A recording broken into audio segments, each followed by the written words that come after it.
주제넘지만 저에게 주어진 소명이 있다고 생각합니다. 거창한 이야기를 하고자 함은 아닙니다.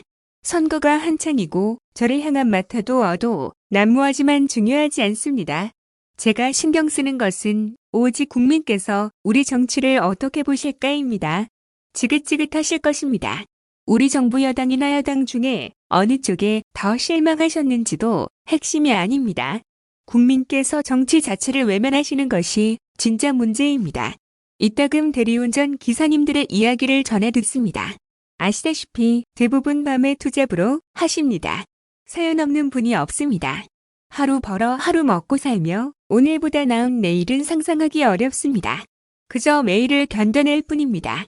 대부분 정치에 숭드렁하십니다. 어느 당이든 다 똑같다는 말씀에 어떤 반박을 할 수 있을까요? 누가 이분들이 스스로 권리를 포기하고 있다며 비난할 수 있을까요? 뼈 아프게도 대리운전 기사님들만의 생각이 아닐 것입니다. 주제넘지만 저에게 주어진 소명이 있다고 생각합니다.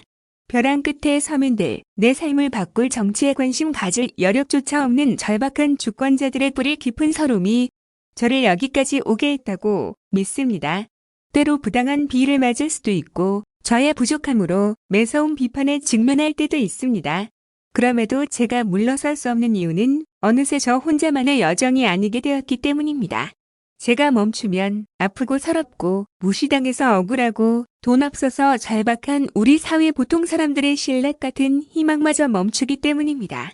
겸허히 직면하고 끝끝내 승리하겠습니다. 저의 도전이 이재명이라는 흑수저 정치인 한 명의 도전보다 훨씬 더 큰 무언가임을 무겁게 유념하겠습니다. 치열한 선거의 한복판에서 두려움 없이 뚜벅뚜벅 나아가겠다는 다짐을 국민께 올립니다. 다음은 배달 노동자 산재보험료 지원 사업 뉴스입니다.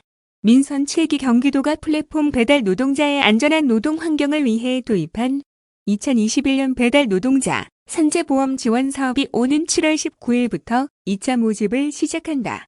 이 사업은 코로나19 확산 디지털 플랫폼 노동 확산 등으로 배달업종 플랫폼 노동자의 업무 강도, 위험도가 높아짐에도 이들을 위한 제도적 보호장치가 미비한 데 따라 마련된 경기도의 새로운 노동 대책이다.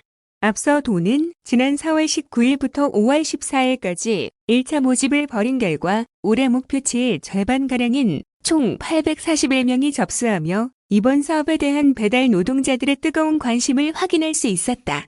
도는 올해 이 사업을 통해 도내 배달라이더 및 퀵서비스 노동자 2,000명을 대상으로 산재보험료 부담금의 노동자 부담금의 90%를 최대 1년간 지원한다. 보험료 지원 기간은 최장 1년이다. 특히 만 19세 미만 청소년 배달 노동자 300명을 우선 지원한다. 사업은 분기별로 선착순 신청을 받은 후 근로복지공단을 통해 산재보험 가입과 보험료 납부 등이 확인되면 지원금을 지급하는 방식으로 운영된다. 이번 2차 모집 신청 기간은 7월 19일부터 8월 13일까지로 3차 모집은 10월 18일부터 11월 12일까지 진행될 예정이다. 지원을 받길 희망하는 노동자는 신청 기간 내에 경기도 일자리재단 일자리 지원 사업 통합잡수 시스템을 통해 신청하면 된다. 모바일의 경우 자바바 어플리케이션으로도 신청할 수 있다. 신청 자격은 음식 또는 퀵서비스 배달 업무 종사자 중 공고의 기존도 내 주소지를 두고 있거나 관내 배달 업무를 수행 중인 특수고용 노동자다. 단, 특고 산재보험이 아닌 중소기업 사업주 산재보험 가입자는 대상이 아니다. 노동자 본인의 배달 노동자를 고용 중인 사업주에 대리 신청도 가능하다. 도는 이번 사업으로 배달 노동자의 산재보험 가입률이 증가, 사회 안전망에서 소외됐던 배달 노동자들에 대한 재해 예방과 보호, 직업인으로서의 자존감 회복과 인식 개선에 큰 도움이 될 것으로 기대하고 있다.